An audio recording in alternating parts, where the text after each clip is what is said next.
কিছুদিন আগে ছিল আমাদের ও বাড়িতে ভিট পুজো, মানে আমার বাবার বাড়িতে নতুন ঘর হবে তাই।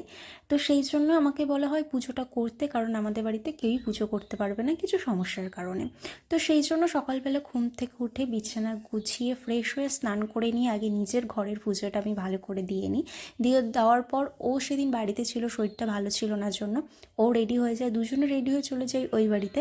ও যাওয়া মাত্রই মা ওকে চা খেতে দেয়, কারণ ওর প্রচণ্ড ঠান্ডা লেগেছে আর জ্বর অনেক দিন ধরে। ও চা খাচ্ছিল আর আমি ঠাকুর ঘরে চলে যাই সব কিছু গুছিয়ে নিতে। এখানে ফল কাটা, তারপর নৈবেদ্য সাজানো, সব কিছু করা কমপ্লিট। আর এদিকে ঠাকুরমশাই চলে এসেছে, আমাদের বাড়ির প্রত্যেকটা পুজো এই কাকুই করে, ছোটোবেলা থেকে দেখে আসছি। এইদিকে হচ্ছে আমাদের ভিট পুজোও করা কমপ্লিট হয়ে যায়। আর দেখো বাড়িতে গেলে যা হয় আর কি। প্রথমে চিকেন রান্না করেছে, কষা চিকেন দিল, খেলাম, খেতে দারুণ হয়েছিল। তারপর তো দুপুরে খাওয়া দাওয়া করলামই। তারপর রাত্রেবেলা মা আবার কি করেছে দেখো, পেস্ট্রি কিনে পাঠিয়েছে।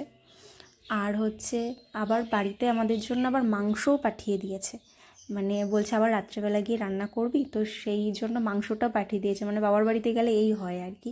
যাই হোক, ভিডিওটি ভালো লাগলে কিন্তু চ্যানেলটিকে সাবস্ক্রাইব করে পাশে থেকো। টাটা।